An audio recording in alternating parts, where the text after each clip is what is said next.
Réactivité, une initiative du programme PEPSI, un projet intégré dans un programme soutenu par le département de la cohésion sociale, l'Office de l'action de l'insertion et de l'intégration sociale et le Bureau de l'intégration des étrangers. Dans le système pérémère, l'accumulation d'informations multiples et divergentes est considérée comme étant particulièrement nuisible.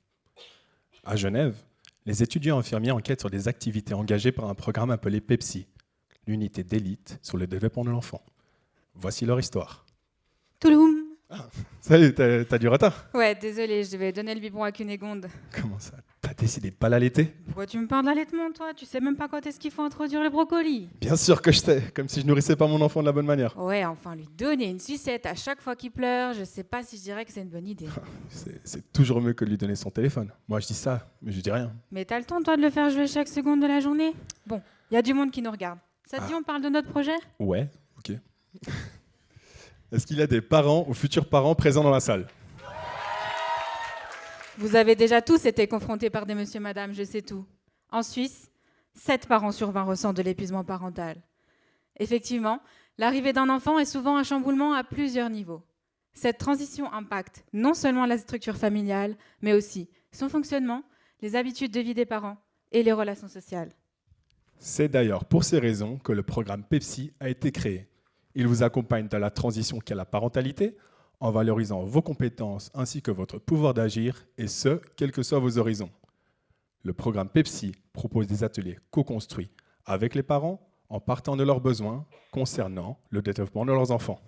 C'est dans ce cadre-là que nous, étudiants infirmiers, avons réfléchi ensemble à partir des besoins qu'ont fait émerger les parents.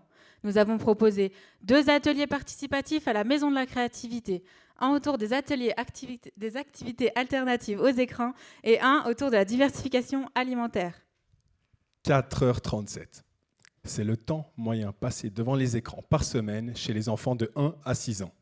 Les recommandations en vigueur suggèrent qu'un enfant de moins de 3 ans ne devrait pas être confronté aux écrans. À partir de 3 ans, l'introduction des écrans est possible par tranche de 10 minutes par jour. Mais il est vrai qu'il n'est pas toujours évident de trouver des idées d'alternatives sans avoir l'impression de tourner en rond. Mais qu'en est-il de l'alimentation? Tomates, fraises, choux ou encore oignons, ce sont tous les aliments qui effraient les parents par crainte de réactions allergiques ou digestives que pourrait avoir leur enfant.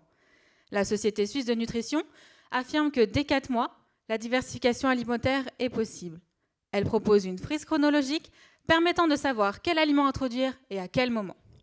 Ainsi, nous avons créé un espace de rencontre et d'échange ouvert à toutes et à tous. Les parents ont pu partager leur expérience et nous avons eu l'occasion de répondre à leurs questionnements au sein d'un environnement bienveillant, sans jugement ni tabou. À vous, parents dans la salle, vous avez des forces, des outils. Communiquez et échangez entre vous. On ne n'est pas parents, on le devient.